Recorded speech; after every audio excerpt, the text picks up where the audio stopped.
સેવા સંવેદના સહિતના નેતૃત્વ દ્વારા લોકોના જીવનમાં પરિવર્તન લાવનારા મહાનુભાવોને સન્માનિત કરવાના 20 વર્ષની ઉજવણી નિમિત્તે શ્રી રામકૃષ્ણ એક્સપોર્ટની સેવાકીય સંસ્થાન શ્રી રામકૃષ્ણ નોલેજ ફાઉન્ડેશન દ્વારા સ્થાપિત સંતોકબા માનવરત્ન એવોર્ડ 2026નું સુરતના સંજયકુમાર ઓડિટોરિયમ ખાતે આયોજન કરવામાં આવ્યું હતું। આ કાર્યક્રમમાં મુખ્ય અતિથિ તરીકે રાજ્યસભાના માનનીય ઉપસભાપતિ શ્રી હરિવંશ નારાયણસિંહ ઉપસ્થિત રહ્યા હતા। વિશિષ્ટ અતિથિઓમાં માનનીય કેન્દ્રીય જળશક્તિ મંત્રી શ્રી સી આર પાટીલ, ગુજરાતના નાયબ મુખ્યમંત્રી હર્ષભાઈ સંઘવી અને ભારતીય વાયુસેનાના દક્ષિણ પશ્ચિમ વાયુ કમાન્ડના air officer commanding in chief air marshal Tejinder Singh તેમજ અન્ય ઘણા મહાનુભાવ ઉપસ્થિત રહ્યા હતા। પ્રતિષ્ઠિત ચેન્જ મેકર્સની ઓળખ કરી તેમને સન્માનિત કરતો સંતોકબા માનવરત્ન એવોર્ડ આ વર્ષે જાણીતા ભારતીય નેત્ર ચિકિત્સક અને એલવી પ્રસાદ આઈ ઇન્સ્ટિટ્યૂટના સ્થાપક અધ્યક્ષ પદ્મશ્રી ડોક્ટર વિલ્લાપલ્લી એન રાવ અને ભારતીય સામાજિક વિકાસ કાર્યકર તથા સેલ્ફ એમ્પ્લોયડ વિમન્સ એસોસિએશનના ડાયરેક્ટર પદ્મશ્રી શ્રીમતી રીમા નાણાવટીને એનાયત કરવામાં આવ્યો હતો।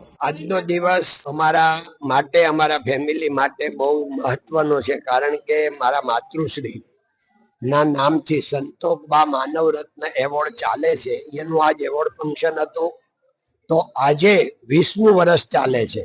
આજ સુધીના જેટલા પણ એવોર્ડ છે એ બધા માનવ સાચા રત્નો, તો આજે એ સાચા રત્નોને હિસાબે મારા માતૃશ્રીનું નામ આજે ભારતભરમાં વિશ્વ લેવલે પ્રતિષ્ઠિત થયું છે। એના માટે ખૂબ આનંદ અને ગૌરવ હું અને અમારું ફેમિલી અનુભવીએ છીએ। ધન્યવાદ।